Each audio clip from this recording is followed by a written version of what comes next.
Hey y'all, today we have a cooking special featuring me and just me. So I hope you guys enjoyed. This is my first cooking video or baking video, I guess you'd say. I'm going to teach you guys how to make a beautiful, healthy cookie. Warning, these cookies do have nuts, but I believe that you can work around it. I'm really excited because I've been eating these for a long time. My mom and I love them, and you can just switch up the ingredients to make it even healthier if you want to. I just wanted to give you guys something to make maybe for Valentine's Day or just on the regular daily basis. So let's go ahead and get started.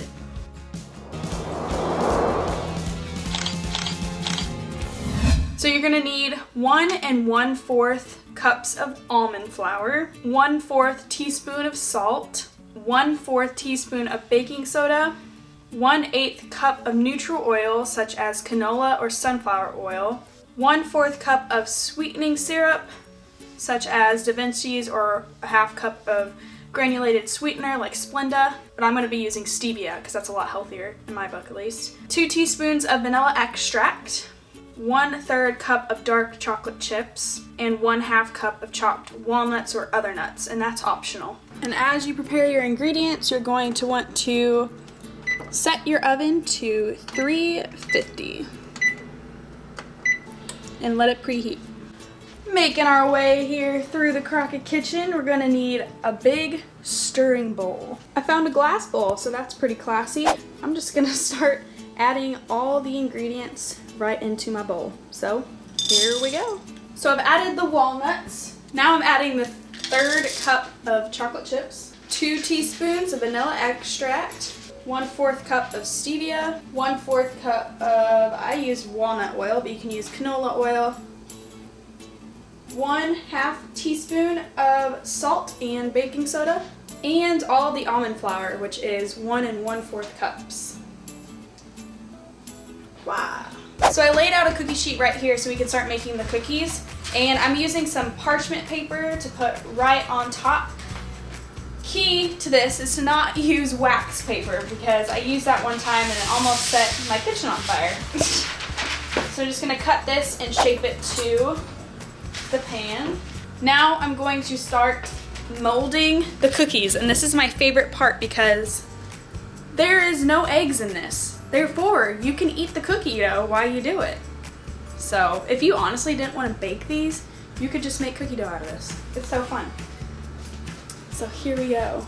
Also, another tip, if you wanted to make these cookies without the stevia or Splenda, you could use honey, and it just has a little bit more carbs in it, but it seriously makes them the moistest cookies you've ever tasted. They're so good. But here it's just gonna look a little bit less like dough. You're just gonna have to really use that oil that you used and squeeze it between your hands so that it forms on the paper, because it can get a little difficult if you don't completely mix it all through. If you notice that it's a little bit dry, you could go ahead and add some honey, but the difference between these and ones just completely made out of honey is that we're not using a lot of honey. We're just using a little bit so that it makes the cookies more moist and that it forms and sticks together. Because typically when you make a cookie, the stuff that makes it all stick is the egg, and they use a lot more oil. So I'm just gonna go ahead and add a little bit of honey. Just a dollop. Alright, now you can really just start forming the cookies, and that honey did help a lot. There's also something called agave nectar that you could use if you didn't want to use honey. And this is pretty cool because there's no wheat in this. And it's just all nuts, and the chocolate is probably the only non-healthy part of this.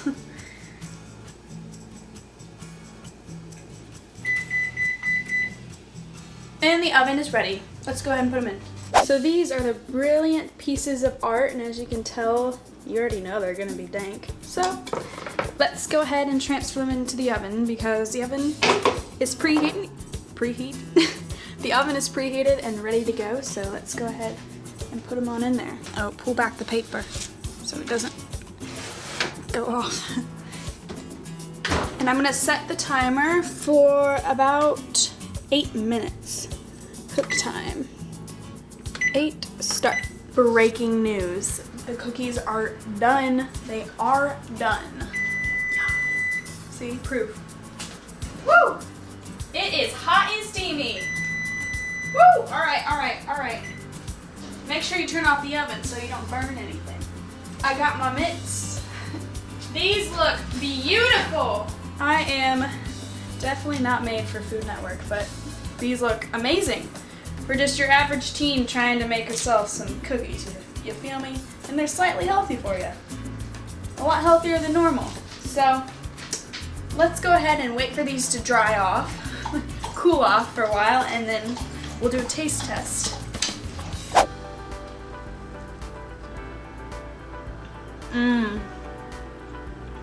Those are great.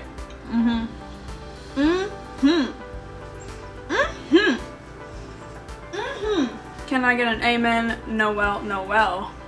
Yes you can, Chelsea. Not only are these healthy, but I think these are the best batch of cookies I've ever made in my entire life. So there you go. That is how you make a semi-healthy cookie for yourself if you are just having a day to yourself, or if you are alone on Valentine's Day, then go ahead and whip yourself up some of these cookies and they will taste amazing and you will not regret staying home and watching One Tree Hill with these cookies. Oh, leave me a comment down below of a new Netflix series that I should watch, because I'm almost done with One Tree Hill and it's my life and I'm gonna be so sad when it's over. Other than that, I want to know if you guys try these cookies out, and if you do, tag me on Instagram and Twitter, and also leave me a comment if you're going to try them out. If you would like to see more videos like this, like inspirational advice videos, videos with my siblings, videos with my friends, maybe more baking videos, then you can go ahead and subscribe to my channel, wherever that's at. And then also, if you want to watch another video, you can click the I tab to the left or the right, wherever it shows up. I love you guys very much, and I will see you in my next video. Deuces!